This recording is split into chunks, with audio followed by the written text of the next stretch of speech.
시청자 여러분 안녕하십니까? 수요일 뉴스나우 시작합니다. 비자 문제로 미국에 구금된 우리 국민을 태워올 전세기가 조금 전 현지로 출발했습니다. 변수가 없다면 내일 저녁쯤 우리나라로 돌아올 것으로 보이는데요. 취재기자 연결해서 들어보겠습니다. 나혜인 기자, 전세기가 현지에 언제쯤 도착하게 됩니까? 네, 인천공항에서 미국 조지아주 애틀랜타 공항까지는 14시간이 넘게 걸립니다. 전세기는 오전 10시쯤 출발했습니다. 우리 시간으로 내일 새벽, 현지 시간으로는 10일 오전에 도착할 예정입니다. 투입된 전세기는 368석짜리 대한항공 보잉 747 기종입니다. LG 에너지 솔루션에서 주선해서 마련됐고 10억 원에 달하는 비용도 기업에서 부담합니다. 변수가 없다면 우리 기업 직원들은 구금 엿새만인 현지 시간 10일 오후 귀국 비행기에 오를 것으로 보입니다. 구금 시설에서 애틀랜타 공항으로 가는 데만 차량으로 5시간쯤 걸려서 예정대로 귀국길에 오르려면 석방 조처는 그보다 빨리 이루어질 거로 보입니다. 차질 없이 절차가 진행되면 우리 시간으로 내일 저녁쯤엔 전세기가 인천공항에 돌아올 수 있습니다.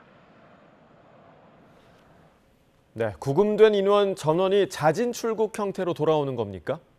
대부분이 그럴 것으로 보이지만 전원인지는 조금 더 지켜봐야 합니다.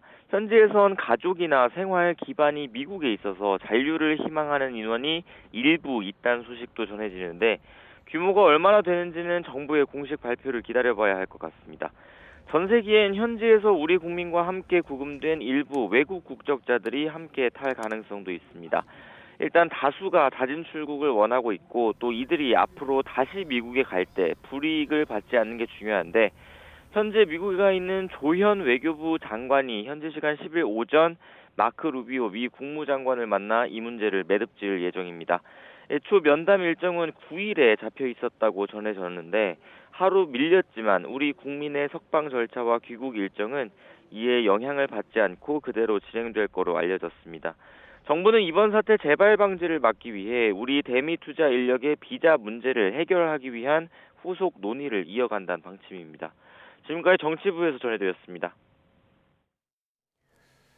미국 이민당국의 한국인 근로자 구금 사태로 현장 혼선이 커진 가운데 재계가 정부 측에 B1 비자 규정을 명확히 해달라고 요구했습니다. 기업들은 산업통상자원부가 개최한 대미 투자기업 간담회에서 출장자와 장비협력사 임직원들이 B1 비자 목적에 맞게 업무를 수행할 때 단속 대상이 되지 않도록 미국 정부와 협의해 줄 것을 요청했습니다. B1 비자는 기업들이 미국 출장 때 주로 활용하는 비자로 고용주에게 고용돼 직접 노동에 참여하는 것은 불법이지만 현지에서 건설 현장 근로자를 감독하고 교육하는 업무 수행은 가능합니다. 이에 따라 B1 비자를 소지하면 현지 장비 설치와 시운전이 합법적으로 가능한데도 이번 단속 대상에 포함돼 정상적인 해외 업무 수행에 차질이 크다는 목소리가 나오고 있습니다. 국민의힘 송원석 원내대표가 교섭단체 연설에서 이재명 정부 국정운영 100일은 세상을 어지럽힌 퇴행의 시간이라고 비판했습니다. 거대 여당을 향해선 일당 독재 폭주를 멈추라고 지적했는데요. 민주당은 강력 반발했습니다. 황보혜경 기자. 네, 국회입니다. 네, 우선 연설 주요 내용부터 좀 정리해 주시죠. 국민의힘 송원석 원내대표는 이재명 정부 출범 100일을 혼용무도, 즉 어리석은 군주가 세상을 어지럽게 만든 시간이라고 규정했습니다. 거대 여당을 향해선 일방적인 법안 처리를 일당 독재 폭주라고 지적하며 걸핏하면 정당 해산을 운운하며 야당을 겁박한다고 비판했습니다. 직접 들어보시겠습니다. 자신들의 전매 특허인 내란 정당 프레임을 씌워서 야당 파괴, 보수 괴멸의 일당 독재를 구축하려 하고 있습니다. 이것이 지난 100일의 부끄러운 자화상입니다. 민주당이 내일 본회의 통과를 목표로 하는 더센 특검법도 야당 탄압용이며 내란 특별재판부 추진은 명백한 위헌이자 이 대통령 사법 리스크를 덮기 위한 사법부 장악 시도라고 깎아내렸습니다. 정부와 여당이 추진하는 검찰 해체 4법은 고스란히 국민에게 피해가 돌아갈 거라며 국회 사법개혁특위를 구성해 검찰개혁 방안을 논의하자고 말했습니다. 728조 원 규모 내년도 정부 예산안을 두고도 빚더미 포퓰리즘 예산이라며 재정건전화법 제정과 제로베이스 예산제도 도입을 위한 특위 구성을 제안했습니다. 지난달 민주당 주도로 국회를 통과한 5개 쟁점 법안도 조목조목 비판했습니다. 노란봉투법과 2차 상법 개정안은 기업 단두대법, 방송 3법은 방송 연구장악법이라고 비판하며 여야 공영방송 법제화 특위 설치도 요구했습니다. 또 한미 정상회담은 빈손 쭉정이 회담이자 미국 조지아주 한국인 근로자 집단 구금 사태라는 사상 초유의 외교 참사를 가져왔다며 후속 협상에 만전을 기해달라고 정부에 촉구했습니다. 송 원내대표는 여야 민생경제협의체 구성 합의는 긍정적으로 평가하면서 국민의힘은 협치할 준비가 돼 있다고도 강조했습니다. 이어 집권 여당보다 먼저 민생을 살피고 유능한 정책 정당으로 거듭나겠다고 덧붙였습니다. 민주당 의원들은 연설 사이사이 반성하라고 큰 소리로 항의하며 반발했습니다. 민주당 이름을 나 홀로 독재당으로 바꾸란 송 원내대표의 말에 그럼 국민의힘은 내란당으로 개명하라고 맞받기도 했습니다. 민주당 정청래 대표는 연설 뒤 기자들과 만나 마치 반공 웅변대회 같았다며 연설문액 이재명 정부를 윤석열 정부로 바꾸면 딱 어울리겠다고 비판했습니다. 네, 어제 민주당 정청래 대표 연설에서는 협치 또 통합이라는 단어를 찾아볼 수가 없었는데 여야가 협치 물꼬를 틀 수 있을까요? 네, 이재명 대통령의 중재로 여야 대표가 악수까지는 했지만 어제 정청래 대표가 연설에서 내란, 위헌정당 해산을 언급하면서 분위기는 다시 냉랭해졌습니다. 민주당은 이를 협치 실종으로 확대 해석하는 걸 경계하고 있습니다. 문진석 원내수석 부대표는 아침 라디오 인터뷰에서 국민의힘이 반성하면 얼마든지 협치가 가능하다는 취지라고 밝혔습니다. 박수현 수석 대변인도 기자들과 만나 야당과 손잡을 것은 잡되 내란 청산은 분명히 해나가겠다는 의미라고 말했습니다. 하지만 정청래 대표는 오늘 아침 회의에서도 대야 강공 기조를 이어갔습니다. 국민의힘의 거듭 내란 세력과의 단절을 촉구했는데 직접 들어보시겠습니다. 국민들의 국민의힘 해체하라는 분노를 피해갈 수 있습니까?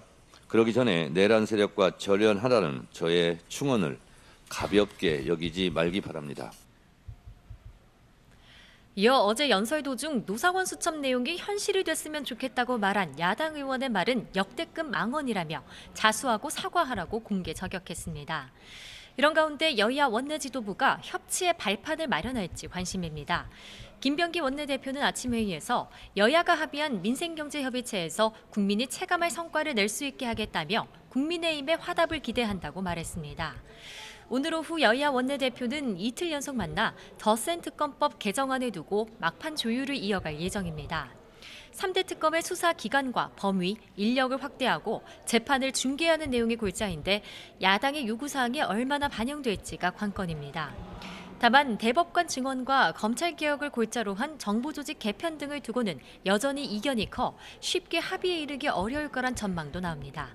지금까지 국회에서 전해드렸습니다. 네, 이런 가운데 송원석 원내대표 연설과 관련해서 민주당이 조금 전 입장을 발표했는데요. 그 현장으로 가보겠습니다. 오늘 송원석 국민의힘 원내대표의 교섭단체 대표 연설과 검찰개혁에 관한 두 건에 대해서 브리핑하겠습니다. 검찰개혁은 국민의 명령이자 시대의 정신입니다. 검찰은 지난 잘못을 철저히 반성하고 검찰개혁을 수용하기 바랍니다. 어제 현직 검사장이 정치권이 검찰을 향한 적개심으로 검찰개혁을 추진한다며 반발하고 나섰습니다. 노만석 검찰총장 직무대행이 검찰의 잘못을 깊이 반성하고 있다고 밝힌 것이 바로 하루 전의 일입니다. 이러한 엇박자는 검찰이 개혁을 대하는 표리부동한 태도를 보여주는 단면입니다. 무엇이 검찰의 진심입니까? 검찰은 대한민국 역사 이래 수사권과 기소권을 독점하며 무소불위의 권력을 행사해 왔습니다. 더욱이 권력에 부역하며 황제조사, 정적 죽이기, 조작수사 등 권력의 비위에 맞춘 하청 수사를 불사해 왔습니다. 해괴한 논리로 내란숙의 윤석열이 구속 취소되는 상황에서 심우정 검찰총장이 즉시항고를 포기했을 때 국민은 검찰이 자정할 수 있을 것이라는 일말의 기대조차 버렸습니다. 그러한 검찰이 자성은커녕 개혁에 반발하며 국민의 기대로부터 더욱 멀어지고 있습니다. 다시 한번 말하지만 국민이 검찰로 복귀하는 유일한 방법은 지난 잘못을 철저히 반성하고 시대의 정신이자 국민의 명령인 검찰 개혁을 수용하는 것뿐입니다.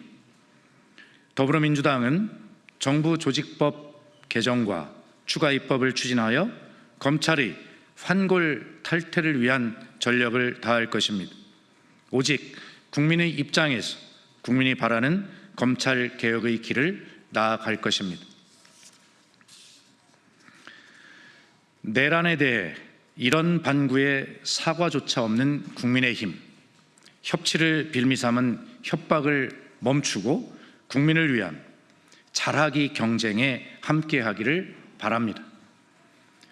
어제 정청래 더불어민주당 대표는 교섭단체 연설을 통해 이재명 정부와 민주당이 국민 주권 시대를 열어나가겠다는 확고한 의지를 밝혔습니다. 내란 청산을 통한 민주주의 수호를 다짐하며 국민이 바라는 검찰, 사법, 언론의 3대 개혁 청사진을 제시했습니다. A, B, C, D, E, F 경제 성장 전략은 민생에 유능하고 경제에 강한 이재명 정부와 더불어민주당의 비전을 엿볼 수 있는 대목이었습니다. 반면 오늘 국민의힘 송원석 원내대표는 정부 성과를 퇴행으로 개혁을 역류로 폄하하기에 바빴습니다. 협치를 빌미로 협박하는 대국민 협박 시위에 다름없었습니다. 내란 청산을 정치 보복이고 야당 탄압이라며 특검 수사 방해를 정당화하고 나섰습니다. 총칼로 헌정을 무너뜨리고 국민을 위협한 내란 세력에 대해 이런 반구의 사과도 없이 아직도 결별하지 못했으면서 민주당이 추진하는 개혁은 국가 해체, 민생 회복에서는 빚더미라고 비난하는데 여념이 없는 모습입니다. 불과 이틀 전에 여야 대표가 만나 여야 민생협의체 구성에 합의했습니다. 정부 여당의 대화와 타협을 위한 노력을 외면하고 반민주, 반경제, 반통합을 부추기는 준동을 하는 세력은 누구입니까? 어제 정청래 대표가 교섭단체 대표 연설에서 윤석열 내란 당시 노상원 수첩 내용을 언급하자 제발 그렇게 됐으면 좋았을 걸이라고 이재명 대통령, 정청래 대표가 잘못되었으면 좋았기를 바란 폐륜적 발언을 한 의원은 도대체 누구입니까? 뻔뻔함이 도를 넘었습니다. 개전의 정조차 느낄 수가 없습니다. 국민의힘은 모쪼록 위헌정당 해산 심판대에 오르지 말라는 우려를 받아들여 내란 세력과 절연하고 국민을 위한 잘하기 경쟁에 함께하기 바랍니다. 이상입니다. 네, 더불어민주당 박수현 수석 대변인 검찰개혁에 대해서 먼저 언급을 했는데요. 입법으로 검찰의 환골 탈퇴에 전력을 다할 것이다 라면서 검찰개혁에 대한 의지를 다시금 밝혔고요. 또 오늘 조금 전에 있었던 송원석 원내대표의 연설과 관련해서는 내란에 대해서 사과는 하지 않고 개혁은 비난한다며 어제 정청래 대표가 언급했던 위헌정당 해산 심판 관련 충고를 수용하길 바란다. 이렇게 맞받아치기도 했습니다. 관련 내용 정리되는 대로 이어지는 뉴스에서 계속해서 전해드리겠습니다. 통일교 한학자 총재가 내일 특검 소환 통보에 또 불응하겠다는 사유서를 낼 예정입니다. 건강상의 이유인데 지난 8일 1차 소환에 이은 두 번째 불출석입니다. 취재기자 연결해 자세히 알아봅니다. 이준엽 기자. 네, 서울 광화문 김건희 특별검사 사무실입니다. 네, 한 총재 불출석 사유 자세히 전해주시죠. 네, 통일교 한학자 총재는 지난 3일 서울 아산병원에 입원해서 심장 시술을 받았는데요. 아직도 산소 포화도가 정상 범위를 밑도는 등 건강 문제가 해소되지 않았다는 입장으로 파악됐습니다. 통일교 측은 이에 내일 불출석하겠다는 사유서를 특검에 낼 거라고 밝혔는데요. 한 총재는 지난 8일 특검의 1차 소환 요구에도 건강을 이유로 불출석해서 이번이 두 번째 불출석이 될 전망입니다. 특검이 한 총재가 조사를 피하고 있다고 판단한다면 향후 신병 확보를 검토할 가능성이 있다는 관측도 나옵니다. 내일은 한 총재에게 1억 원 등을 받고 수사 정보를 누설한 혐의를 받는 권성동 의원의 체포동의안 표결도 이뤄질 것으로 보입니다. 이런 가운데 이우환 화백 그림을 김건희 씨에게 건넨 혐의를 받는 김상민 전 검사, 김 씨의 오빠 돈으로 샀다고 주장했다고요? 네, 김상민 전 검사가 어제 특검의 피의자 신분으로 출석해서 13시간의 조사를 받았습니다. 조사를 마친 뒤 기자들과 만나 논란의 이우환 화백 그림은 김건희 씨의 오빠 김진우 씨 요청에 따라서 준비한 거라고 말했는데요. 그림을 산 돈도 김진우 씨가 준 거라고 덧붙였습니다. 그림을 판매한 측에서도 구매자가 신분이 보장돼야 한다고 요구했고 김진우 씨 측도 대리구매가 필요한 이유가 있었다고 주장했는데 직접 들어보시겠습니다.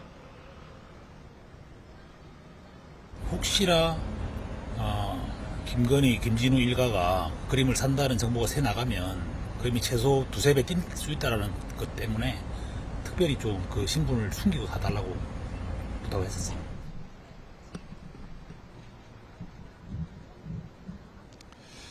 네, 김 전 검사는 위작 논란과 관련해서는 당시 업체를 믿고 중개를 했는데 위작이라고 밝혀져서 상당히 곤혹스럽고 죄송스럽다고 설명했습니다.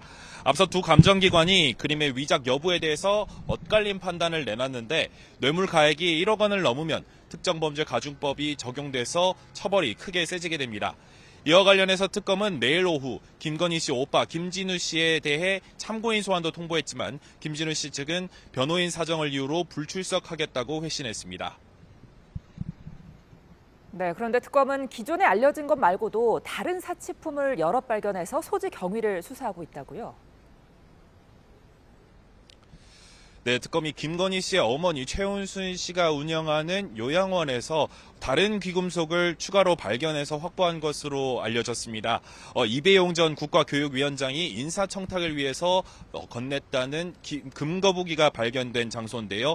지난 7월부터 수차례 이어진 압수수색에서는 롤렉스 시계와 까르띠에 시계 그리고 다이아몬드 반지 등이 나온 것으로 전해졌는데요. 이에 특검은 다른 귀금속도 이우환 화백 그림이나 나토 3종 귀금속처럼 청탁을 대가로 받은 것이 아닌지 의심하면서 구매자와 구매 경위 등을 추적하고 있습니다. 김건희 씨 측은 해당 폐물은 친인척 소유물로 여사와 관련 없다는 입장입니다. 지금까지 김건희 특검 사무실에서 전해드렸습니다. 내란 특검은 조태용 전 국정원장 관련 의혹의 수사력을 모으고 있습니다. 계엄 해제 표결 방해 의혹과 관련해선 추경호 당시 국민의힘 원내대표와 다른 모습을 보였던 인물들에 주목하고 있습니다. 취재기자 연결합니다. 이경국 기자. 네, 내란 특검에 나와 있습니다. 네, 조태용 전 국정원장이 특검의 주요 수사 대상으로 떠올랐는데 어떤 혐의들 받고 있습니까?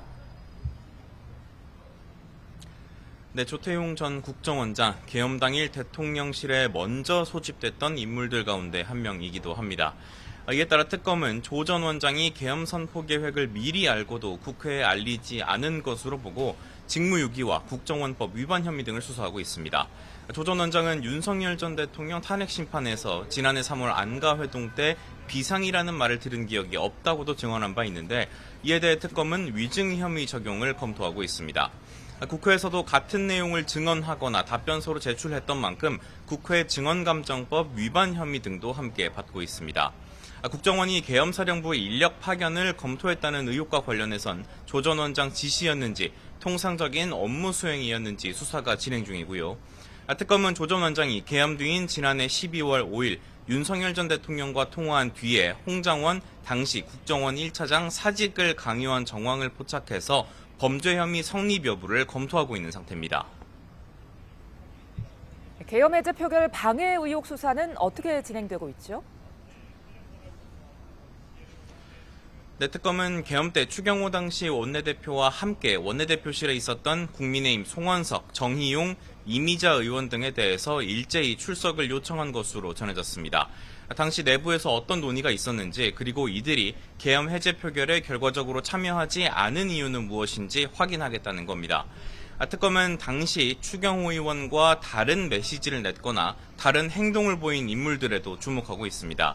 특히 한동훈 전 대표는 의원들 소집 장소를 잇따라 바꿨던 추 의원과는 달리 본회의장 집결을 거듭 촉구한 바 있습니다. 실제 한 전 대표 저서에는 당시 자신과 추 의원의 메시지가 충돌했고 이런 혼선 때문에 일부 의원들이 표결에 참여하지 못했었다는 내용도 적혀 있습니다. 특검은 당시 원내대표실에 있다가 유일하게 본회의장으로 이동해서 표결에 참여했던 김용태 의원도 주요 참고인으로 판단하고 있습니다. 최상병 특검 소식도 살펴보죠. 수사 외압 의혹 관련 특검 수사망이 윗선을 향하는 모습이라고요. 맞습니다. 최상병 특검이 신범철 전 국방부 차관을 오늘 피의자 신분으로 소환했습니다. 신 전 차관은 최상병 사건 수사 결과와 관련해서 당시 김계환 전 해병대 사령관에게 외압으로 의심되는 내용의 메시지를 보냈다는 의혹을 받아왔습니다. 오늘 특검에 출석한 신 전 차관은 대통령실의 수사기록 이첩 개입을 알았는지 등의 질문에 진실은 다 밝혀질 거로 생각한다고 답하기도 했습니다. 신 전 차관 조사가 마무리되면 이종섭 전 국방부 장관도 소환될 것으로 예정돼 있는데요. 특검은 이 전 장관 핵심 참모였던 박진희 전 군사보좌관의 신분을 참고인에서 피의자로 전환해 내일과 모레 잇따라 조사한다는 계획입니다. 이종섭 전 장관을 소환하기 전 국방부 수뇌부 조사를 통해서 혐의 다지기에 주력하는 것으로 보입니다. 지금까지 내란 특검에서 전해드렸습니다. 심우정 전 검찰총장의 딸이 국립외교원에 특혜 채용된 게 아니냐는 의혹에 대해 고용노동부가 조사 결과를 내놨습니다. 심 전 총장의 딸이 자격이 안 되는 상황에서 합격한 거라는 게 핵심인데요. 이 과정에서 윗선의 채용 지시나 압력은 확인하지 못했다고 밝혔습니다. 취재기자 연결합니다. 김주영 기자, 먼저 노동부의 조사 결과부터 전해주시죠. 네, 고용노동부는 심우정 전 검찰총장의 딸이 국립외교원에 채용되는 과정에서 채용 절차법을 어겼다고 결론 내렸습니다. 지난 4월 국민신문고를 통해 신고를 받은 노동당국은 3개월 가까이 조사를 벌여왔는데요. 지난달 조사 결과를 신고인과 피신고인에게 통보했고 더불어민주당 김주영 의원실을 통해 내용이 공개된 겁니다. 문제가 된 것은 지난해 심 전 총장의 딸 A씨가 국립외교원에 입사하는 과정입니다. 당시 석사학위가 있어야 채용될 수 있다고 공고가 나왔는데 A씨는 석사학위 예정이었던 것으로 확인됐습니다. 노동당국은 당시 석사학위 소지자가 다수 지원했고 A씨와 같은 예정자를 포함해야 할 만한 불가피한 사유도 있지 않았다고 지적했습니다. 다만 당시 박철희 국립외교원장의 채용 지시나 압력은 조사 단계에서 확인하지 못했다고 밝혔습니다. 국립외교원 채용 부분과 함께 의혹이 제기됐던 심 전 총장 딸의 올해 외교부 공무직 연구원 채용에 있어서는 문제를 발견하지 못했다고 설명했습니다. 그렇다면 향후 어떤 조치가 내려지게 되는 겁니까? 노동부는 일단 외교부 본부와 국립외교원을 포함한 소속기관에 응시 자격의 판단 기준일을 명시하라고 권고했습니다. 공고 개시가 명확하지 않아 구직자 등에게 혼란을 야기한 측면이 있다고 본 겁니다. 법무부에는 이번 법 위반 부분에 대해 과태료를 부과할 것인지 답변을 해달라고 요청한 상황입니다. 이와 별도로 이번 건은 공수처가 수사를 진행하고 있습니다. 지난 6월부터 서울경찰청에 수사 협조를 요청하고 함께 수사를 벌이고 있는데요. 노동당국 조사에서 드러나지 않은 외부 개입과 윗선의 압박 여부 등이 중점 수사 대상이 될 것으로 보입니다. 지금까지 사회부에서 YTN 김주영입니다. KT 가입자들을 대상으로 간 무단 소액 결제를 벌인 해커들이 불법 초소형 기지국을 활용한 정황이 드러났습니다. 민관합동조사단은 해커들이 어떤 방식으로 개인정보를 탈취했는지 조사에 착수했습니다. 김태민 기자입니다. KT는 무단 소액 결제 사건에 대한 자체 조사 과정에서 피해 고객 휴대전화가 수상한 기지국으로 연결된 흔적을 발견했습니다. KT가 운영하지 않는 가상의 기지국이었는데 해킹을 위한 불법 장비를 활용한 것으로 추정됩니다. 과학기술정보통신부도 지난 8일 현장 조사 과정에서 KT로부터 이번 해킹 사고 원인 중 하나가 불법 초소형 기지국 때문이라는 진술을 확보했습니다. 무단 소액 결제 범행에 사용된 초소형 기지국은 펨토셀로 불리는 기기로 추정됩니다. 반경 10m 통신을 제공하는 가정용 초소형 기지국으로 데이터 통신량을 분산하거나 음영지역 해소 목적을 위해 사용됩니다.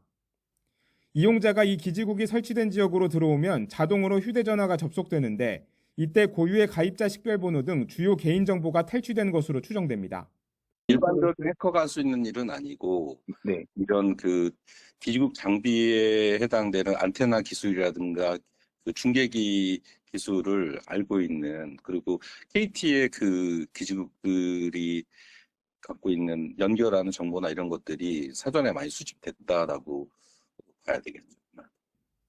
KT는 당국 요구에 따라 초소형 기지국 장비를 활용한 통신망 접속을 전면 제한했습니다. 과기정통부는 새로운 형태의 해킹이 발생한 만큼 해커가 어떤 방식으로 불법 초소형 기지국을 활용하고 소액 결제까지 이뤄진 건지 정밀 조사를 벌이고 있습니다. YTN 김태민입니다. KT 무단 소액 결제 사건 관련 피해가 수도권 특정 지역을 중심으로 계속해서 늘어나고 있습니다. 경찰은 현재까지 파악한 피해만 124건에 이른다고 발표했는데요. 취재기자 연결해 알아봅니다. 우종훈 기자, KT 무단 소액 결제 사건 피해가 더 늘었죠? 네, 경기 남부경찰청은 KT 무단 소액 결제 피해 신고가 124건 접수됐고 피해자는 125명으로 집계됐다고 밝혔습니다. 그제 정례 간담회에서 74건의 신고가 접수됐다고 알린 것과 비교하면 이틀 사이 50건이 늘어난 셈입니다. 피해액도 같은 기간 4,500여만 원에서 8,060여만 원으로 급증했습니다. 지역별로 보면 경기 광명이 73건으로 피해가 집중됐고 서울 금천 45건, 경기 부천에서 6건의 신고가 접수된 거로 파악됐습니다. 앞서 서울 영등포구에서도 관련한 피해 신고가 들어온 만큼 피해자와 피해 금액은 갈수록 늘어날 전망입니다. 경기 남부청은 관련한 신고가 접수되면 관할 지역이 아니라도 사건을 넘겨받아 수사할 예정입니다. 네, 경찰이 추정하는 피해 원인은 뭡니까? 네, 아직 경찰 수사에서 뚜렷한 해킹 경로가 확인된 건 아닙니다. 수사를 맡은 경기 남부경찰청은 앞서 전례를 찾기 어려운 범죄라고 밝히기도 했는데요. 다만 경찰은 범행 수법에서 보이는 공통점을 토대로 수사력을 집중하고 있습니다. 이번 사건 피해자들은 대부분 인접 지역에 살고 있고 범행은 주로 새벽 시간에 벌어졌습니다. 또 갑자기 카카오톡 메신저가 로그아웃됐다는 점도 비슷한데 피해자들은 누군가 자신의 계정에 접속해 기존에 발급받은 인증서를 다시 인증하려 한 흔적이 발견됐다고 입을 모았습니다. 악성 링크에 접속하거나 앱을 설치한 적 없다는 피해자 진술도 공통점으로 경찰은 피해자들의 휴대전화 포렌식 등을 통해 단서를 찾고 있습니다. 지금까지 사회부에서 YTN 우종훈입니다. 네, 조금 전 들어온 소식부터 전해드리겠습니다. 최상병 특검이 오는 17일에 이종섭 전 국방부 장관에 대해서 참고인 출석을 요구했다라는 이종섭 전 장관 측의 발표가 있었고요. 그리고 특검에서는 당시 또 국방부 차관이었던 신범철 전 차관을 조사한 이후에 이종섭 전 장관을 조사할 것이다라는 계획을 밝히기도 했습니다. 다시 한번 좀 전해드리겠습니다. 이종섭 전 장관이 오는 17일 최상병 특검에 참고인으로 출석할 예정이라는 소식 조금 전 들어왔습니다. 관련 소식 추가로 들어오는 대로 계속해서 전해드리겠습니다.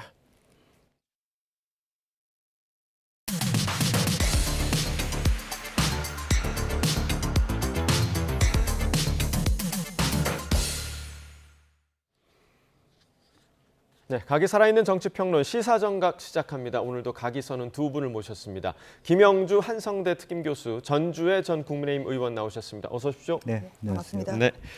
자, 일단은 송원석 원내대표가 미리부터 오늘의 연설을 준비하고 있었겠습니다만 어제 정청래 대표가 연설을 한 거 보고 어느 정도 좀 수정을 했을 것 같기도 하고요. 조금 더 발언을 더 세게 했을 수도 있을 것 같기도 그렇습니다. 하고요. 오늘 연설 좀 어떻게 보셨습니까? 네. 사실 이틀 전만 해도 이재명 대통령, 또 장종혁 대표, 또 우리 민주당의 그 정청래 대표가 같이 손을 잡고 이렇게 악수를 나눴기 때문에 조금 톤 다운이 될 수 있었을 텐데 우선은 불을 지른 것은 솔직히 정청래 대표의 연설이 아니었냐, 그렇게 세게 내란 세력과의 절연을 하라라고 하고 강한 주문이 있었기 때문에 오늘 송원석 대표 원내대표의 발언도 더 강해질 수밖에 없다라고 생각하는데 좀 그 슬프게도 송원석 대표가 얘기하는 혼용 무도라고 하는 것이 실제로 보면은 윤석열 대통령을 떠오르게 되는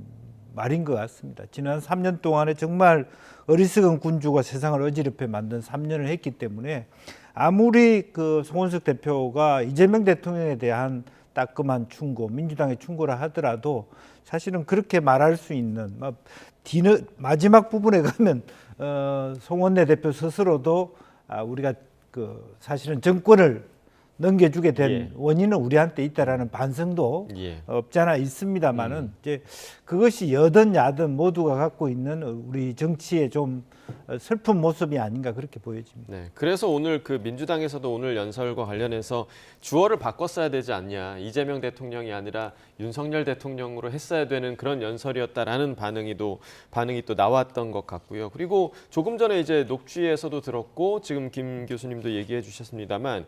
국민의힘의 과오가 더욱더 한탄스럽다 이런 내용도 좀 포함이 되어 있었는데 그러면 국민의힘 스스로 약간의 좀 반성의 의미도 좀 포함이 됐다고 보십니까? 당연히 반성의 의미가 담겨 있죠. 하지만 현재는 지금 상황이 민주당이 이제 여당이고 또 국민의힘이 야당이다 보니 지금 그 100일간도 이루어진 이런 이재명 정부의 어떤 그런 잘못된 점 또 개선해야 될 점 이런 것을 의회 민주주의의 복원이라는 그런 국민의힘의 당 상황도 있습니다만 저는 국민들의 민심을 저는 전한 그런 시간이라고 생각합니다.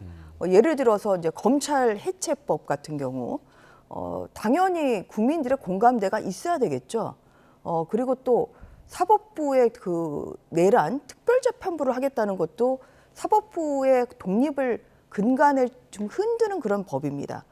그리고 또 굉장히 많은 그런 국가 부채가 증가하고 있고 또 어떤 기업의 자유로운 경제 활동을 위축시키는 그런 노란봉투법 이런 것이 지금 통과돼서 국무회의에서 의결이 되지 않았습니까?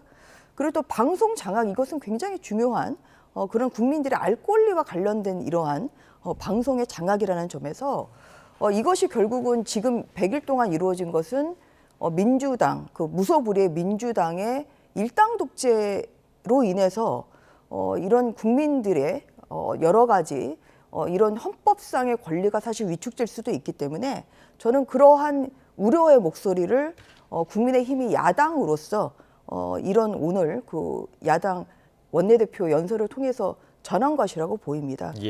그렇기 때문에 그런 면에서 좀 오늘 그 여러 가지 문제점에 대해서 정부나 또 여당이 비판할 것이 아니라 이틀 전에 이재명 대통령과 정청래 그리고 또 장동혁 당대표가 서로 잡지 않았습니까?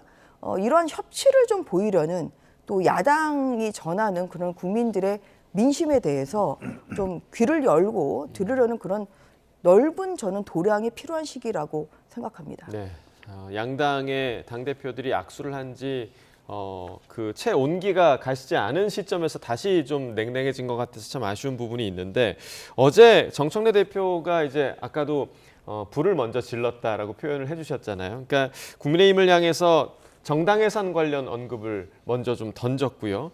그랬는데 이제 오늘 송원석 원내대표는 권력은 손에 쥔 모래와 같다 이렇게 충고를 하기도 했는데 이게 과연 누구를 겨냥한 말일까? 그러니까 이재명 대통령을 향한 말일까? 아니면 이른바 여의도 대통령으로 지금 얘기를 듣고 있는 정청래 대표를 향한 말일까? 어떻게 좀 보십니까? 크게 보면은 양쪽 다에 대한 해당이 된다고 봅니다.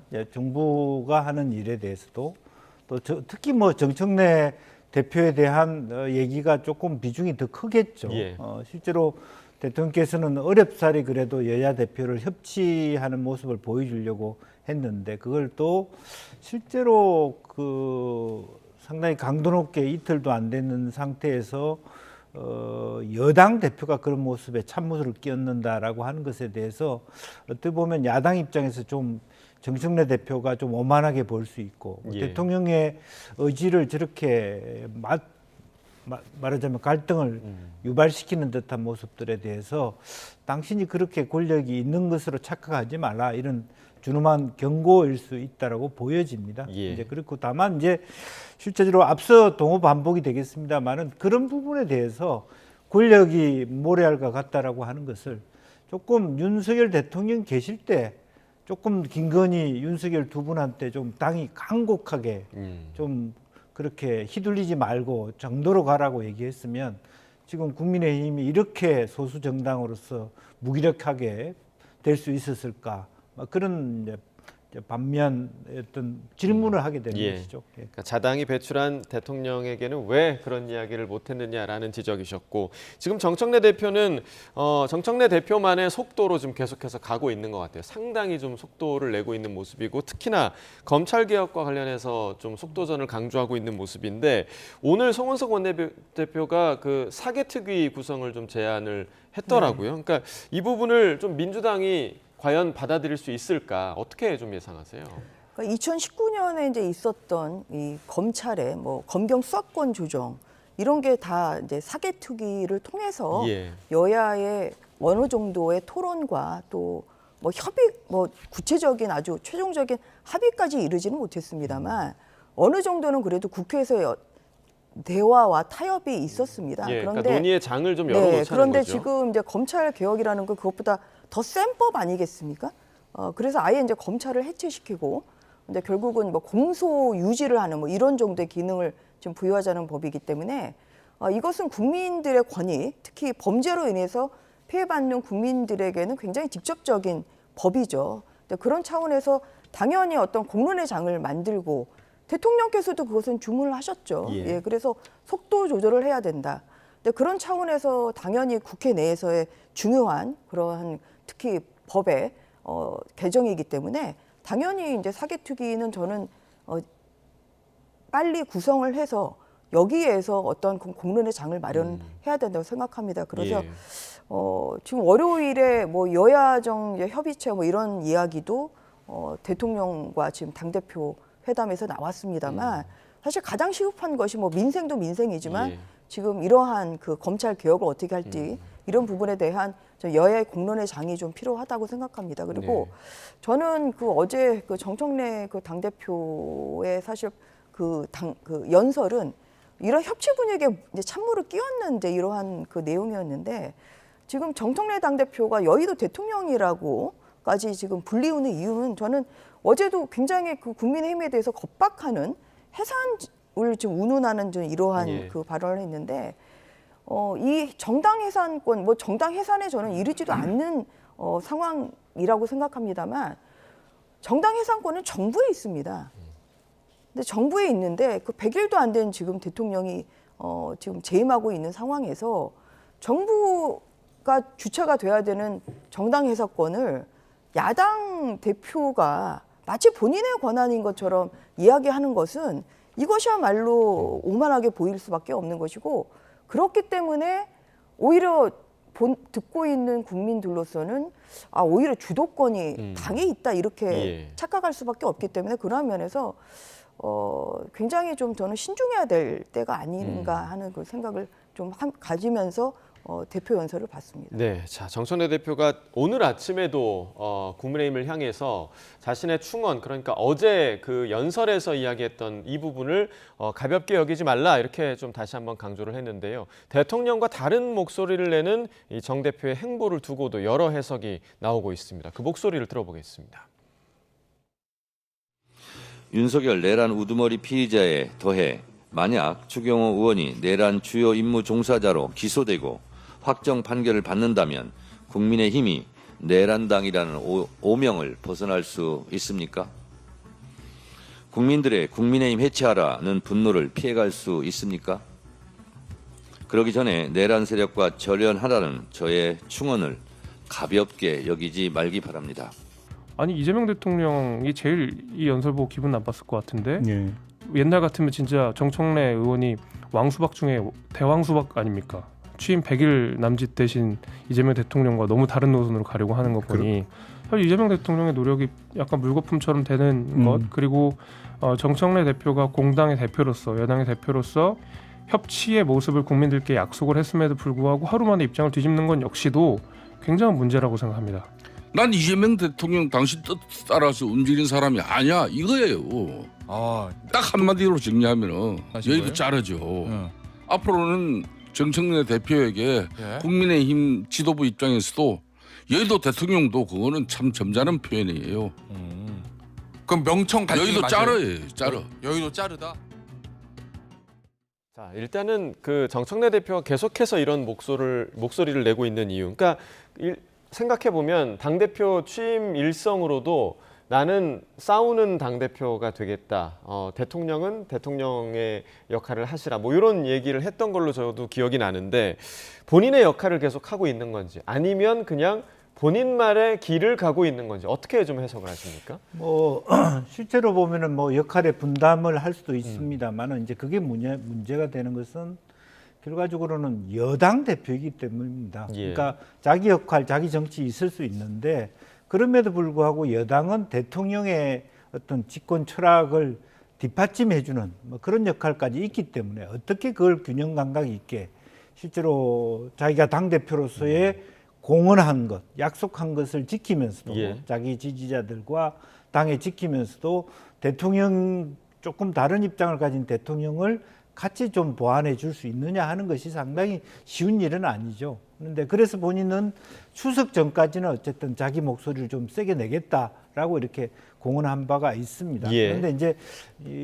그 야당에서는 굉장히 이것을 말하자면 영린이라는 단어를 연상시키는 그래서 대통령과 정청래 대표를 약간 이간질시키고 갈등설을 유발시키고 그래서 뭐 우상호 정무수석하고 뭔가 여러 가지 갈등이 있었는지 어떤 이런 것을 좀 해서 그것이 아슬아슬한 상황을 좀 뭐랄까 더 엑스컬레이트 시킴으로써 반사 이익을 얻고자 하는 거 아닌가 싶어요. 그러나 어쨌든 지금 현재 이 문제는 사실은 위헌에 대한 문제도 있고 특히 검찰청과 관련해서 이런 부분이 있기 때문에 단순히 자기 정치만 하겠다라고 끝까지 가져가기에는 뭐 정부의 입장이라든지 실제적으로 객관적으로 사법적인 어떤 위헌 가능성이라든지 다만 검사라는 단어는 있지만 검찰청이라고 하는 것을 없앤다는 것이 위헌적이냐 하는 것은 해석의 차이가 분명히 있습니다. 그래서 그것을 조금 더 그 정청래 대표가 자기 입장을 명쾌히 하면서도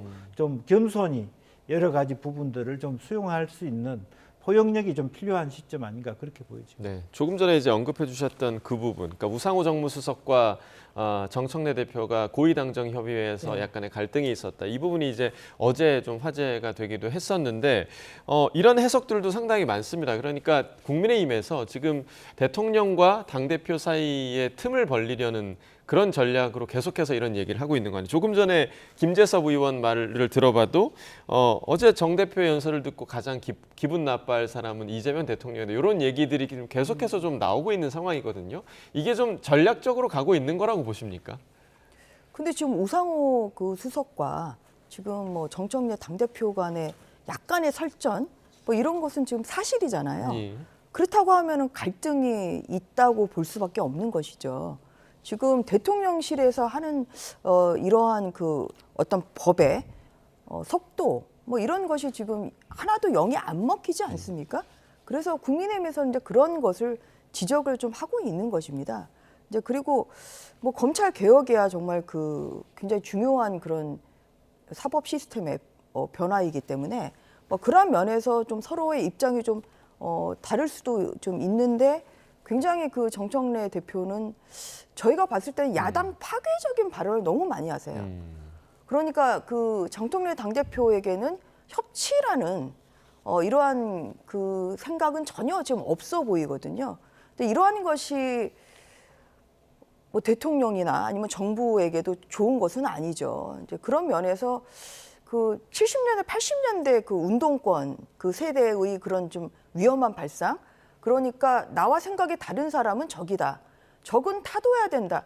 저는 이러한 생각에 지금 아직까지도 2020년이 지금 되고 있는 이 상황에도 그러한 상황을 그런 현실 인식을 가지고 지금 국민의힘을 좀 대하는 거 아닌가 뭐 그런 생각까지 듭니다. 그렇기 때문에 26번이나 지금 내란 운을 하고 뭐 내란도 이게 그 기소는 됐습니다만 아직 1심 판결도 나지 않았기 때문에 이 위험한 위헌적인 이 비상계엄이 과연 내란까지 이를지 말지는 이제 사법부의 판단을 기다려 봐야 되는 상황입니다만 너무 이제 국민의힘에 대해서도 해산운운하고 이런 것이 협치가 지금 실종되는 것을 오히려 여당 대표가 오히려 더 그 동기부여를 하고 있는 것이기 때문에 그러한 면에서 정부 입장에서 답답하지 않겠습니까? 지금 월요일에 어렵사리 장동혁 당대표가 대통령과 그렇게 악수하는 이러한 모습을 연출을 했는데 예. 좀 24시간도 안 지나서 다시 한번 또 국회에서 이루어지는 상황은 왜 민주주의가 실종이 되고 또 여당은 야당을 비판하고 야당은 여당을 비판하는 이런 것이 대통령에게나 정부에는 유리한 상황은 아니죠. 이런 면에서 저는 그 여당으로서의 어느 정도의 그런 좀 포용력이나 아니면 협치 정신을 좀 가져야 될 절실한 때라고 생각합니다. 예. 자, 그리고 또 일부 보도 보니까 원래 어제 그 교섭단체 연설을 김병기 원내대표가 해야 할 차례인데 정청래 대표가 본인이 하겠다고 얘기를 했다. 이런 보도도 있는데 이거는 왜 그랬을까요? 글쎄요, 다시 한번 그 대통령과의 그 뭐랄까 장동혁 대표하고 악수한 부분에 대해서 그렇다고 내가 누그러지지 않는다. 야당에 대한 내 입장이 바뀐 건 아니다. 이런 걸 다시 한번 좀 자기 지지자들한테 선포하겠다는 그런 충동이 생긴 게 아니었나라고 생각이 들고요. 예. 아마 그 김명희 원내대표가 준비한 것이 조금 너무 지나치게 정책 중심으로 가거나 또 협치를 전제로 하는 그런 어떤 제가 내용을 잘 모릅니다만은 예.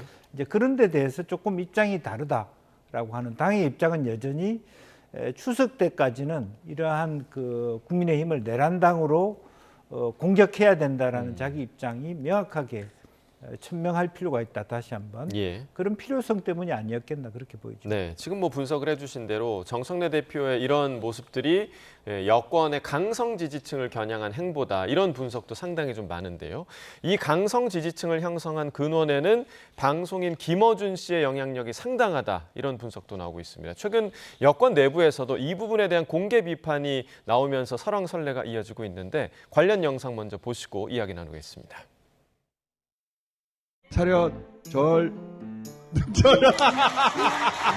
근데 당 밖에서 나라를 구한 사람, 그 사람이 김어준이에요.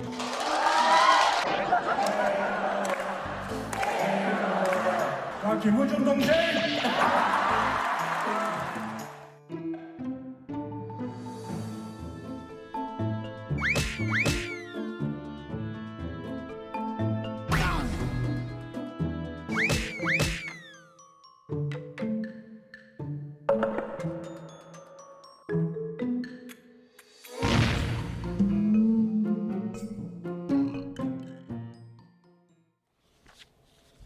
김어준 씨와 관련한 이야기는 예전부터 있어 왔는데 최근에 그 곽상원 의원이 좀 공개적으로 언급을 하면서 당내에서 좀 이야기가 커지고 있는 그런 분위기인데 사실 곽상원 의원도 제가 찾아보니까 과거에 김어준 씨 유튜브에 출연한 적도 있거든요. 근데 갑자기 이런 얘기하는 이유가 좀 어디에 있다고 보십니까? 글쎄요, 자기의 한번 존재감이 필요하다라고 보고 어떤 분 역으로 해석하기로는 나도 좀 다시 불러도 이런 해석까지 있는데 우선 지금 객관적으로는 어쨌든 180명의 범여권 국회의원들, 정치인들 중에서 60여 명을 제외하고 다 김어준 방송에 출연했다.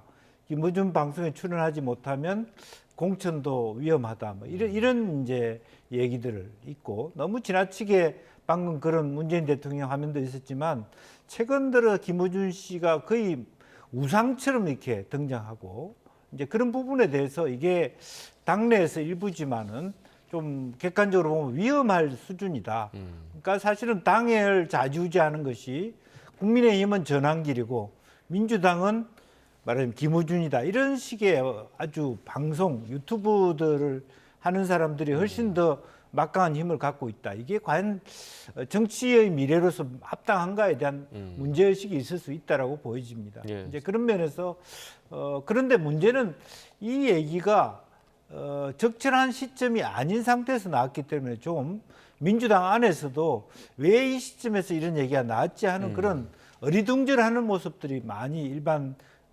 정치인들, 국회의원들 속에서도 잘 이해가 안 된다. 예를 들면 지난 전당대회 시기 동안에 뭐 이렇게 정치적인 토론 속에서 그런 얘기가 있었다면 좋을 텐데 전당대회 다 끝나고 일정 정도 정리된 상태에서 느닷없이 이야기가 나왔기 때문에 민주당 내에서도 이 얘기가 나온 배경은 좀 제대로 이해하기 어렵다. 이게 대부분의 의원들이 갖고 있는 입장이었습니다. 이해할 수 없는 시점에 이런 이야기가 터져 나왔다. 지금 사실 뭐 조금 전에 영상에서도 있었습니다만 최민희 의원도 우리가 보수 진보 언론을 나눴을 때 그러니까 조선일보의 대척점에 있는 게 지금 김어준 씨의 유튜브다 이렇게 표현을 하기도 했어요. 그러니까 그만큼 그 진보 진영에서 김어준 씨의 영향력이 상당하다는 것은 지금 부인할 수는 없는 상황인 것 같아요. 어떻게 좀 바라보고 계십니까? 상황 같은 그런 존재 아닌가 싶습니다. 오히려 뭐 민주당에서 가장 센 권력은 어심이다 하는 말이 저는 과언이 아니라고 생각이 됩니다. 지금 뭐 정치 지망생들 내년에 또 지방선거도 있습니다만 총선을 앞두고 공천자들이 다 하나같이 지금 나가서 방송하고 싶어하는 데가 지금 김어준 그 유튜브죠. 그 다음에 어떤 그런 중요한 그 이슈에 대해서 오히려 그 당심을 좀 결정하고 있는 것이 이제 김어준 씨의 그런 영향력이고 뭐 이번에 이제 많은 그 이번에 그 민주당 그 대표 선출 과정에서도 봤습니다만 결국은 김어준 씨가 지지한 정청래 대표가 당선이 되지 않았습니까? 오히려 이제 명심은 박찬대 후보에게 있다고 했죠. 그런데 오히려 명심을 어심이 지금 누르는 것을 이것을 실제로 그렇게 봤기 때문에 그러한 면에서 김어준 씨의 주가는 더욱더 올라갈 수밖에 없습니다. 그런데 문제는 뭐냐면 이렇게 좀 계속 영향력이 더 크다 보면 어떤 부작용이 있을 수밖에 지금 없는 것이고 근데 그런 차원에서 뭐 곽상원 의원 같은 경우도 그래도 내가 명색이 국회의원인데 오히려 김어준 씨한테 조아리는 나오라면 나와야 되고 뭐 절하라 그러면 절해야 되고 사실 이러한 것에 대해서 좀 자존감이 좀 들 수도 있을 것 같아요. 그 민주당의 국회의원들로서도. 근데 그리고 어떤 그 김어준 씨는 유튜브를 하다 보니까 어떤 사실에 근거한 이야기만이 아니라 어떤 그런 그 본인의 추측에 의한 뭐 예를 들어서 천안함 폭침이랄지 뭐 이번에 뭐 여러 가지 이러한 좀 무책임한 그런 발언을 했는데 이 분의 또 영향이 크다 보니까 이것이 또 어떤 민주당 지지자들 사이에서는 사실인 것처럼 이렇게 오인될 수 있는 사실 그래서 언론으로서의 굉장히 큰 막강한 권력은 휘두르고 있지만 거기에 따르는 책임과 의무는 사실 안 지고 있는 이런 상황이죠. 근데 이런 걸 심화되다 보면 어떤 사회적인 부작용이 생길 수밖에 없는 것이고 근데 그러한 면에서 좀 어느 정도의 저는 좀 정제된 이러한 그 방송을 할 필요는 있다 그렇게 생각합니다. 그러니까 유튜브의 정치화가 지금 사실 뭐 진보 진영에만 있는 건 아니지 않습니까? 그러니까 국민의힘 같은 경우도 이번 전당대회 때 상당히 좀 뭐 그렇죠. 유튜브의 영향력이 큰 걸 우리가 확인할 수 있었잖아요. 그래서 이제 그게 트렌드라고는 합니다만 유튜브에 저는 그런 그 언론인으로서의 그 사회적인 의무는 저는 필요하다고 생각합니다. 예를 들어서 지금 민주당에서 또 일방적으로 지금 진행하고 있는 것이 언론에 대한 그런 허위 사실 보도에 대한 이제 징벌적 책임을 묻겠다고 하는데 거기에는 또 유튜브는 쏙 빠져 있다는 거예요. 그래서 이거 유튜브가 처음에는 유튜버들이 들어간다고 하다가 지금 빠진 것이 결국은 또 김어준 씨를 생각해서 이렇게 빠진 거 아니냐. 그런데 또 용산 언론 그 기자단에 들어간다면서요. 그러니까 필요할 때는 언론인이고 또 불리할 때는 언론인이 아니다. 이러한 이중적인 지금 현상이 지금 현실적으로 벌어지고 있습니다. 그렇기 때문에 지금 이러한 그 유튜버를 배제하는 언론 그 징벌적 손해배상에서 유튜버를 지금 빼는 이러한 법안 자체도 결국은 김어준 씨 때문에 이렇게 빠진 거 아니냐는 그런 의심이 들고 있어요. 그래서 이 차제에 물론 이 징벌적 손해배상 제도의 도입도 사회적인 공론화가 필요하겠습니다만 저는 그 유튜버의 이런 막강한 그 영향력이 점점 더 높아지고 있기 때문에 그러한 점에서 권한도 커지지만 거기에 따른 사회적 책임이나 또 허위 사실을 보도에 따른 그러한 책임을 물 수 있는 그런 장치는 반드시 필요하다고 생각합니다. 네, 말씀해 주신 것처럼 이제 언론인 그리고 언론을 어디까지로 제한해야 하는 것이냐라는 그 개념 설정부터가 좀 다시 이루어져야 할 부분이 분명히 좀 있을 것 같고요. 이어서 국민의힘 얘기를 조금 해보도록 하겠습니다. 자, 국민의힘이 최근에 패널 인증제 관련한 그런 논란이 좀 상당한 그런 상황인데요. 근원에는 한동훈 전 대표를 향한 견제다 이런 분석도 나오고 있습니다. 국민의힘 내부에서는 공개적으로 한 전 대표를 향한 견제 목소리가 나오기 시작했는데요. 그 내용을 들어보겠습니다. 저는 개인적으로 했으면 좋겠는 게 한동훈 대표와 소위 친한계라고 하는 분들은 또 다를 수가 있습니다. 한동훈 대표는 개인이지만 이 친한계라고 하는 분들의 이 생각이라고 하는 것은 정치를 보는 관점의 차이에서 오는 것들도 있을 수가 있거든요. 민주당 같은 경우는요, 당론을 어긴다거나 그리고 지금 당원을 지키지 않는 경우에 굉장히 강력한 조치를 해왔어요. 수박 색출이라고 하면서 이거는 지금 굉장히 강한 강도의 조치들을 해왔음에도 불구하고 민주당은 점점 더 강한 정당이 되고 있고 지금 결국에는 정권까지 차지했습니다. 한동훈 전 대표뿐만이 아니라 어떤 사람이라고 하더라도 이 부분에 대해서는 적절한 조치가 필요하다. 그래야 진정한 의미의 단결이 될 것이고 우리가 강한 야당이 될 수 있다고 생각합니다.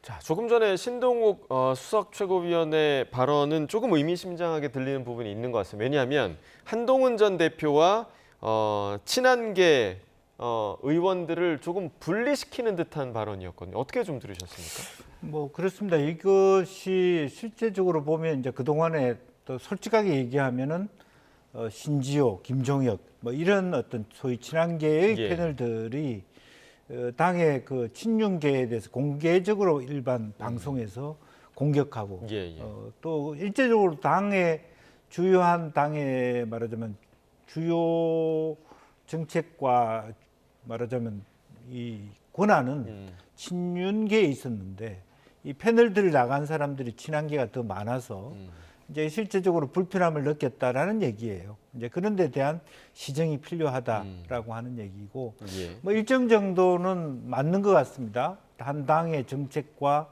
주요 방향에 대해서 자기 패널들이 실제로 거기에 맞는 설명을 해줄 필요가 있는데 아예 자기 당에 있는 사람이 다른 당에 있는 사람보다 먼저 자기 당의 비판을 한다는 것은 불편하게 볼 수 있습니다. 이제 그럼에도 불구하고 또 다른 한편으로 보면 그런 패널에 대한 선택권이 당에 있느냐 방송국에 있느냐 이런 것도 논쟁입니다. 사실은 민주당은 그것을 굉장히 잘 하고 있지만 그런 부분에 대해서 이 사람은 안 되라고 하는 것이 굉장히 강해서 그러니까 그런 것도 일정 정도 새로운 규범과 문화가 필요하다고 생각하고 다만 이것이 그 새롭게 장종욱 대표가 출발하면서 나온 얘기이기 때문에 서서히 친한계를 훨씬 더 말하자면 위드링 어웨이 소위 말라서 이렇게 패널 쪽에 내에서도 쫓아내려고 하는 의도가 숨겨져 있는 거 아닌가 뭐 그렇게 의심할 수밖에 없는 시점이다 그렇게 봐야 될까요? 그러니까 패널뿐만 아니라 지금 당내 그 의원들에 대해서도 지금 최근에 장동혁 대표가 김영동 의원을 당 정책위원회 수석 부의장에 임명을 했는데 김영동 의원 같은 경우는 한 전 대표의 비서실장이었기도 했기 때문에 그렇다면 지금 한 전 대표 측 인사들을 좀 끌어안기를 시도한 거 아니냐 이런 분석도 좀 나올 수 있는데요. 당내 분위기 좀 어떻게 보십니까? 좀 이런 포용적인 인사를 할 필요가 있죠. 그리고 또 장동혁 대표나 김용동 의원이랑 같은 재선 의원으로서 또 개인적으로는 굉장히 친분 관계가 있습니다. 그리고 또 뭐 당의 어떠한 그런 역할을 주문을 받았을 때 또 어떤 뭐 친한계라고 해서 뭐 마냥 거절할 수는 저는 없는 거라고 생각하고요. 또 당 의원들도 자신들이 또 계획하고 있는 그런 자신의 정치 행보가 있지 않겠습니까? 이러한 면에서 뭐 김용동 의원이 저는 뭐 이번에 그 정책위의 이제 부의장이 된 것은 저는 잘한 인사라고 생각합니다. 이것을 가지고 뭐 친한계가 붕괴됐다고 저는 뭐 그렇게 이야기하는 것은 조금 그것은 앞서 나갔다고 좀 보는 것이고요. 근데 확실히 한동훈 당대표가 이제 당의 어떤 직책을 맡고 있는 상황이 아니다 보니까 지금 소위 말하는 친한계 구심점이 좀 없는 상황인 것은 맞습니다. 그리고 또 친한계 의원들도 지금 본인들의 또 정치적 입지가 있느니만큼 지금 뭐 장동혁 대표에 대해서 반기를 좀 들 수 있는 그런 상황도 아닌 것이고, 그래서 현재는 관망하고 있는 그런 좀 상황 아닌가 그렇게 생각하고 있습니다. 네, 관망하고 있는 상황이다. 그러니까 이제 장동혁 대표가 당대표가 된 이후에 친한계 의원으로 분류되는 의원들이 어떤 거취를 선택할 것인가, 이 부분에 대한 그런 약간은 지금 관망적인 그런 분위기가 형성이 돼 있다라는 설명이신데, 일각에서는 한동훈 전 대표에 대해서 빨리 인천 계양을로 이사해라 이런 얘기도 나온다고 하더라고요. 그러니까 보궐선거를 준비하라라는 얘기겠죠. 그런데 만약에 재보궐선거에 한동훈 전 대표가 출마를 한다고 해서 실제 당에서 한동훈 전 대표에게 공천을 줄 것이냐, 이 부분도 좀 현실적인 문제잖아요. 그렇습니다. 그래서 그런 면에서 이번 그 전당대회 결과가 굉장히 한동훈 대표 입장에서 굉장히 무겁게 느껴지고, 나가도 딜레마, 안 나가도 지금 이와 같은 상황들이 이루어졌기 때문에 어려운 부분이고, 그러니까 실제로 저는 한동훈 대표가 지방선거에 관련된 입장부터가 명쾌하게 만들어져야 될 것 같습니다. 그런데 친한계에서 과연 서울시장 후보와 어떻게 연관 맺을 것이냐, 쉽게 얘기해서 지방선거든 다음 총선이든 간에 조직을 강화할 수 있는 어떤 모멘텀을 가질 수 있느냐가 관건이고, 또 실제적으로 만약에 본인이 계양을에 나가고 싶다면 지금이라도 장동혁 대표하고 악수를 해야 되겠죠.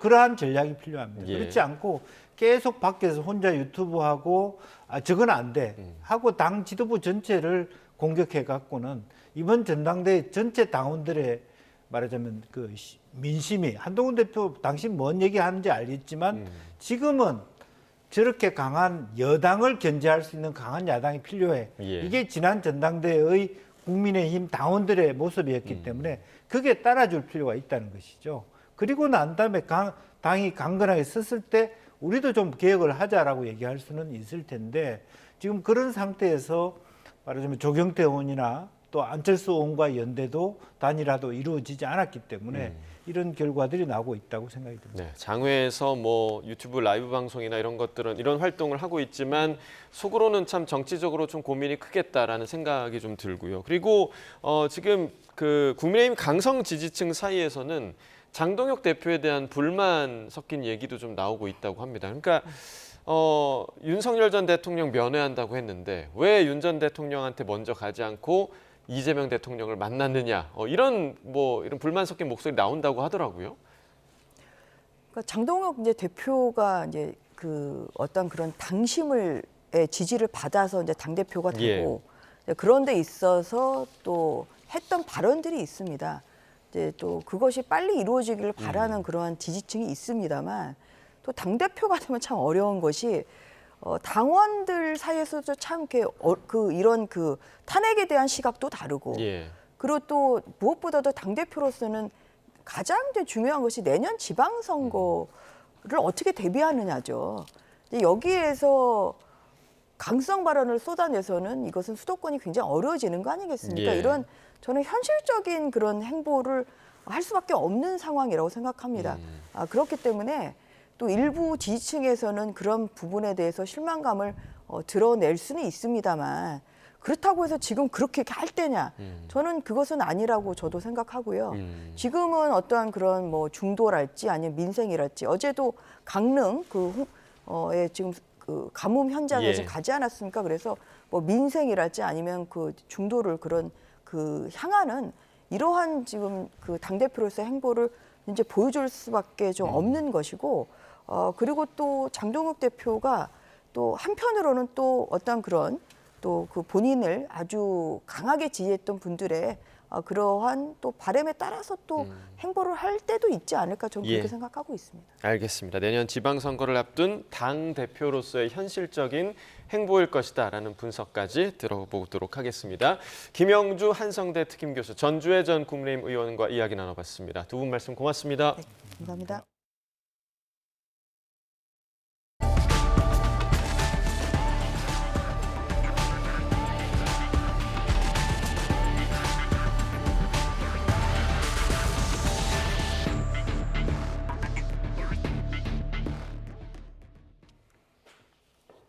극심한 가뭄에 도시 전체가 지쳐가고 있습니다. 강원도 강릉시인데요.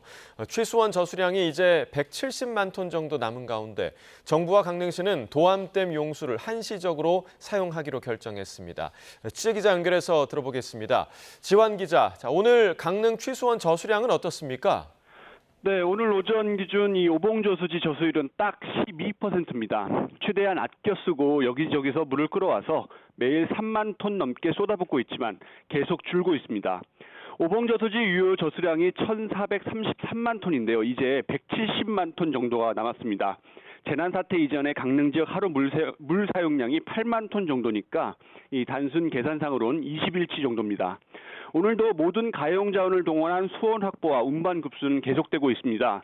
각계 도움으로 모은 생수도 늘어서요. 현재 2리터와 500ml 생수 630만 병을 확보해 이 가운데 140만 병을 나눠줬습니다. 네, 그리고 여러 논란이 일었던 도암댐 용수도 사용하기로 했다고요? 네, 맞습니다. 강릉시가 오늘 오전 발표했는데요. 가뭄 해결에 유력한 대안 가운데 하나로 꼽혔죠. 이 도암댐 용수도 생활용수로 사용하기로 결정했습니다. 일단 배관을 깔고 정수장에 직접 연결하기로 했는데 단 이번 가뭄에 따른 한시적 수용입니다. 논란이 있었던 이 수질 문제의 경우에요. 정수 처리를 하면 먹는 물 수질에 문제 없다는 전문기관 의견이 있는 만큼 강릉시는 추후 수질검증위원회를 구성해서 자체 검사를 진행하기로 했습니다. 도암댐 용수는 전기를 생산한 뒤 강릉 남대천을 거쳐 동해로 빠지는데요. 강릉시는 이 과정에서 별도 배관을 설치해 강릉 홍제 정수장에 연결한 뒤 정수 작업을 거치고 수돗물로 공급할 예정입니다. 규모는 하루 10,000톤 정도입니다. 사실 하루 10,000톤 정도로는 가뭄 해결에 충분하다고는 볼 수는 없는데요. 배관 설치 공사를 마친 뒤 이르면 오는 20일쯤 시험 방류를 한다는 게 강릉시 목표입니다. 자, 가뭄을 겪고 있는 강릉 시민들은 어떨까 궁금한데 특히 아파트 주민의 불편이 극심하다고요?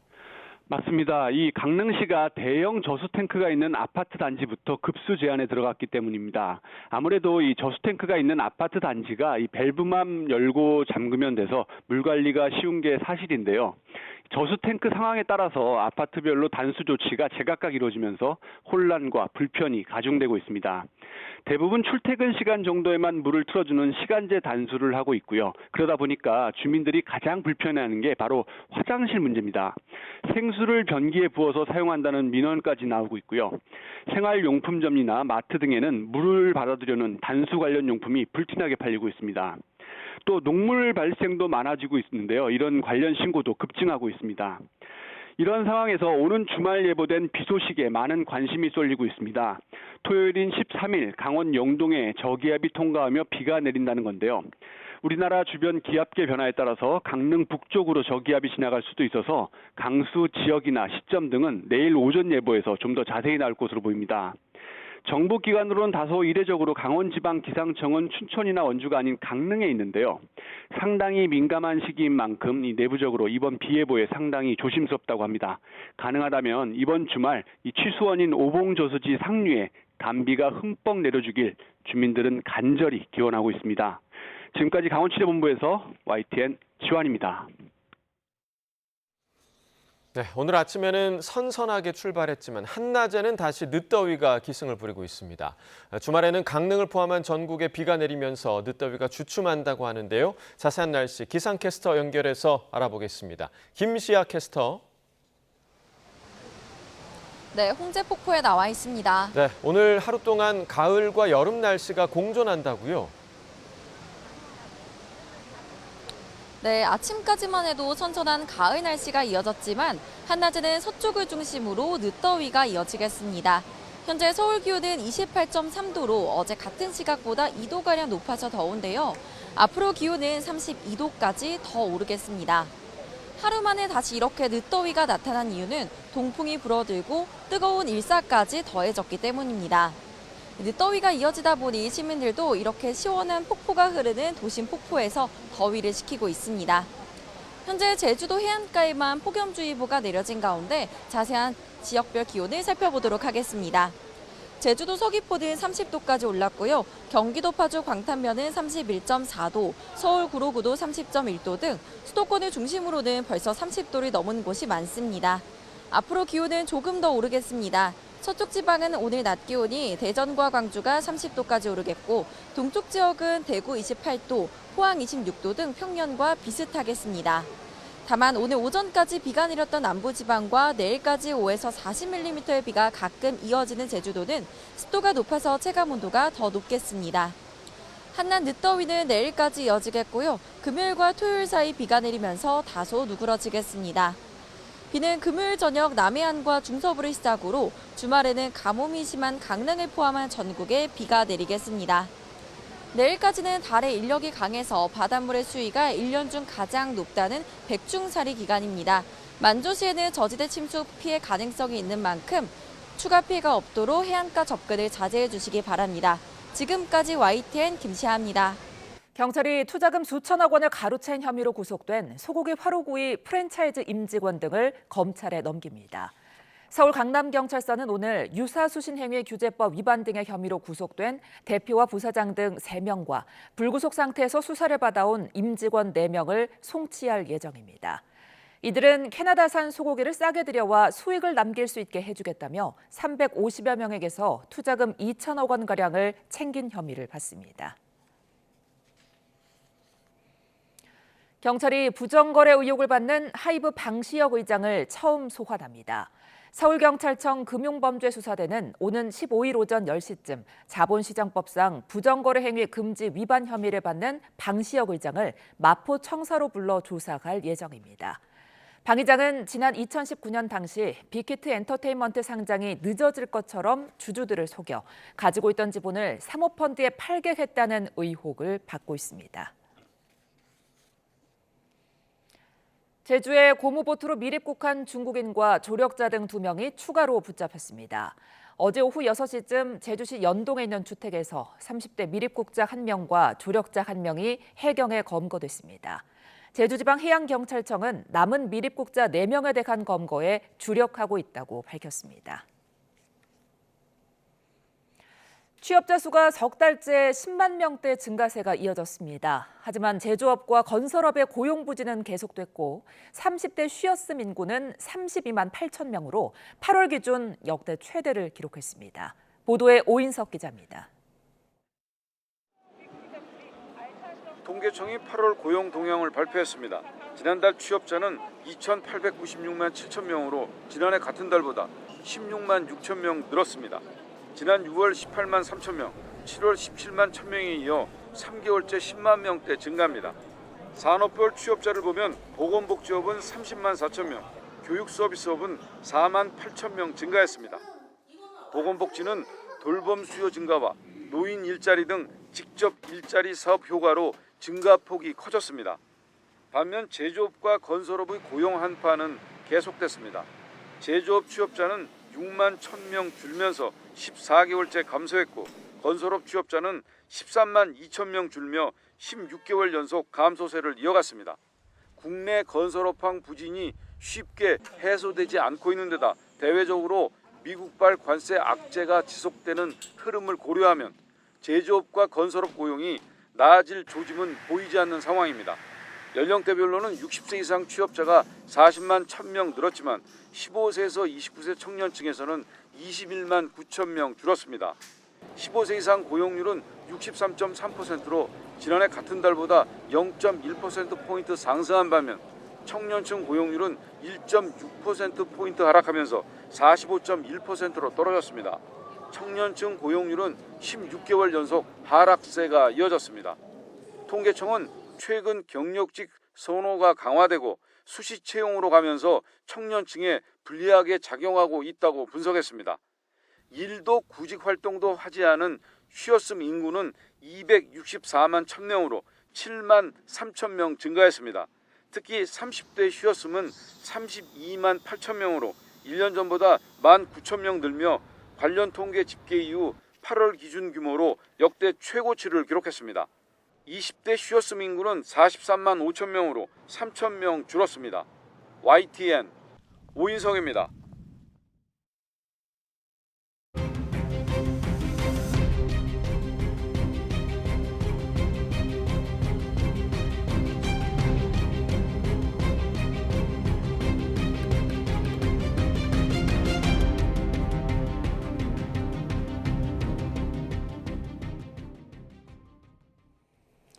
미국 이민 당국에 구금됐던 우리 국민 300여 명이 곧 귀국길에 오를 예정입니다. 자진 출국 형식으로 전 세계에 탑승할 거라고 알려지고 있는데요. 왕선택 서강대 대우 교수와 함께 관련 내용 짚어봅니다. 안녕하십니까? 네, 안녕하세요. 예, 우리 국민 300여 명 이제 전세기를 타고 곧 우리나라에 들어옵니다. 네. 자진 출국 형식으로 들어온다고 하는데 네. 이 자진 출국 형식에 대해서 좀 설명을 해주실까요? 네, 미국에 체류하고 있는 외국인 상황에서 그 체류 자체가 합법적이냐 불법적이냐 논란이 있는 경우가 있을 수 있습니다. 예. 그런 경우에 그게 실제로 논란이 돼가지고 미국 정부 당국에 의해서 체포가 되거나 이렇게 되면은 강제 추방을 당하는 이제 코스로 가죠. 예. 근데 강제 추방 당하기 전에 본인이 문제가 있기 때문에 논란이 있다는 걸 인정하고 미국 정부 당국에 신고하고 자진해서 미국을 떠나겠다라고 요청을 하는 겁니다. 네. 그렇게 되면 미국 정부 당국에서 오케이 받아준다. 미국을 떠나면 문제 삼지 않는다. 이렇게 돼서 하면 그게 자진 출국이고 네. 그 상태에서 본인이 인정하지 않고 신고하지 않고 이제 잡혔다. 그리고 미국 정부 당국 이건 불법이다 하면 강제 추방 처분을 받는 것이죠. 네. 이 자진 출국 형식으로 나가게 되면은 나중에 이제 합법적으로 미국을 다시 갈 수 있다고 하는데 혹시나 이게 좀 되지 않을까 하는 우려도 지금 계속 있는 거잖아요. 우려가 있죠, 아무래도. 그러나 지금 우리 국민이 체포돼 있고 구금돼 있는 상황입니다. 네. 이런 상황 속에서 선택할 수 있는 선택지가 두 개인 거죠. 강제 추방 당할 거냐, 자진 출국할 거냐. 예. 사실 강제 추방 가능성이 있었습니다. 미국 예. 정부 당국자들이 다 강제 추방하겠다고 공공연하게 이야기하는 상황이었습니다. 그런 상황을 고려해 볼 때 자진 출국은 상대적으로 유리한 옵션이라고 볼 수 있고요. 예. 형식 논리상 불이익이 없을 수도 있습니다. 자진 출국이기 때문에 불법적으로 체류했다라는 사실이 명기가 안 된 겁니다. 예. 근데 강제 추방의 경우는 불법적으로 미국에 입국한 사실이 명기가 되는 거죠. 기록에 남는 겁니다.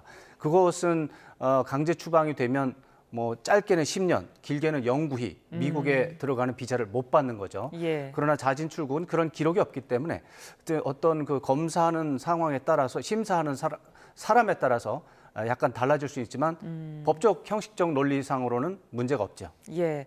자, 이제 불이익이 없어야 될 텐데 그런데 일부 언론 보도를 보면 이번에 합법적인 비자를 가진 사람들도 일부 구금이 됐다고 하더라고요. 이 부분은 어떻게 봐야 될까요? 네, 그 아마 비자의 종류가 달랐을 겁니다.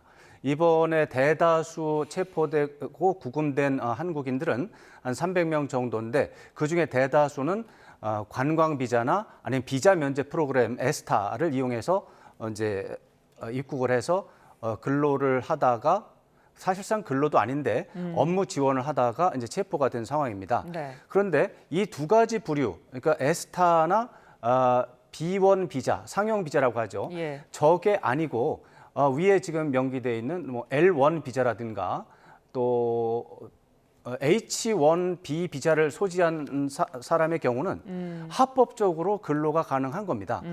미국에서 근로를 할 수가 있는 거죠. 그런데 하필 그 작전하는 체포 작전이 벌어지는 그날 그 시간에 거기에 있었던 거죠.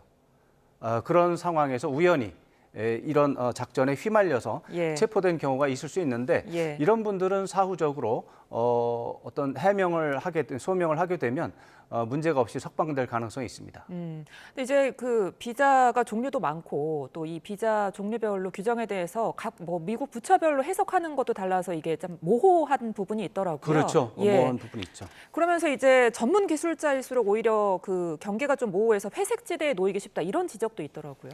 물론이죠. 우리나라도 이제 그런 문제 때문에 이제 어려움을 겪는 나라 중에 하나입니다. 네. 미국도 역시 그런 문제가 굉장히 중요한 문제인데 지금 정식으로 미국에서 근로를 하게 되려면 H1B 비자를 받거나 L1 주재원 비자를 받는 방법이 가장 일반적인데 네. 그런 비자를 받으려면 조건이 엄격합니다. L1 비자의 경우 주재원 비자거든요. 예. 주재원 비자가 되려면 미국에 한국 기업의 지사가 있어야 됩니다. 지사가 없으면은 그 주재원 개념이 성립이 안 되잖아요. 예. 주재를 하는 거니까. 예. 그러니까 주재를 할 미국의 지사를 만들려면 그것도 얼마나 또 힘들겠습니까? 그럴 필요가 또 있어야 되는 것이고요.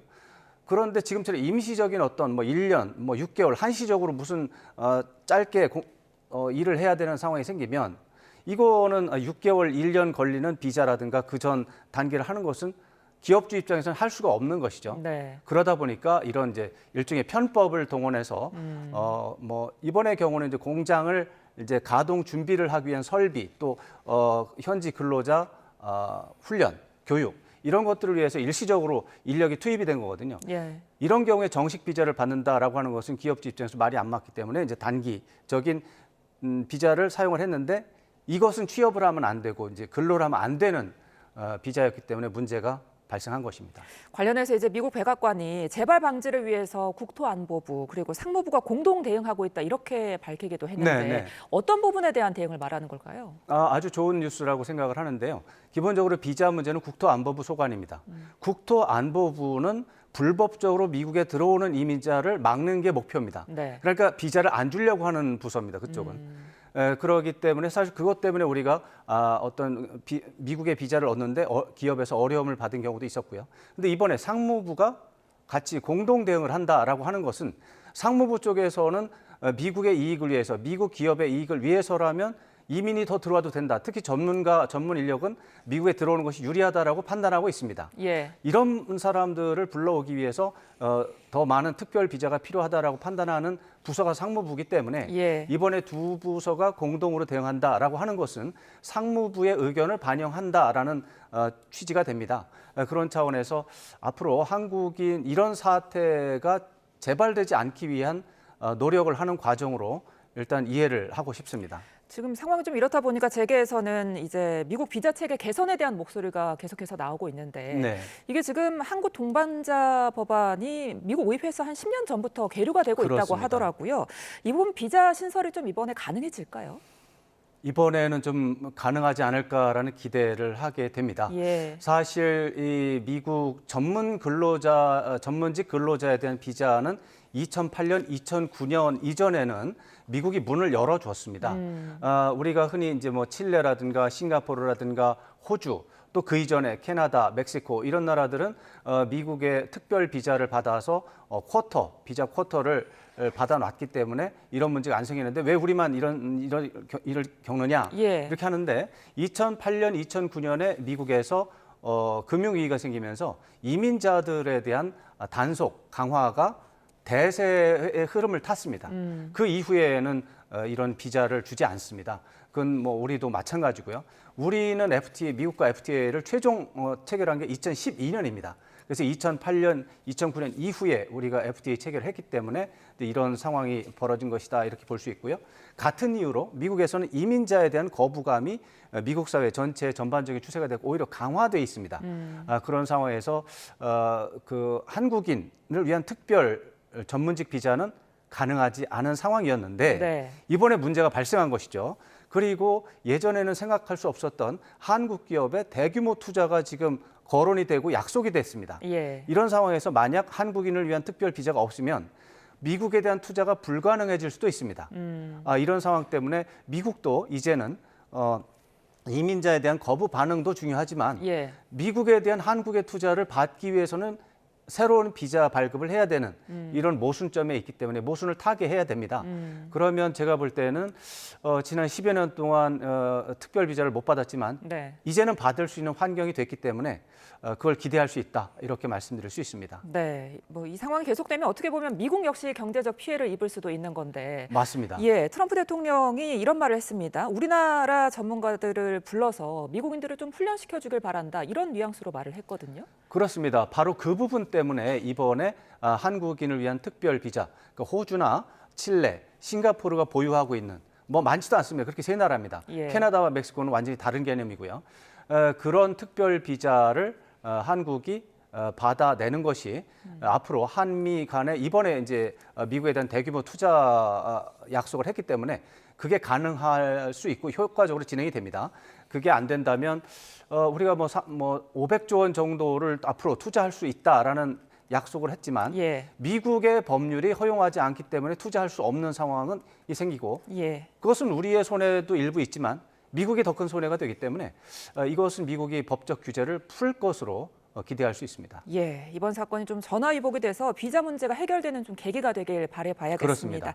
지금까지 왕선택 서강대 대우 교수와 함께 이야기 나눠봤습니다. 오늘 말씀 고맙습니다. 고맙습니다. 이상으로 수요일 뉴스나우 마칩니다. 시청해주신 여러분 고맙습니다.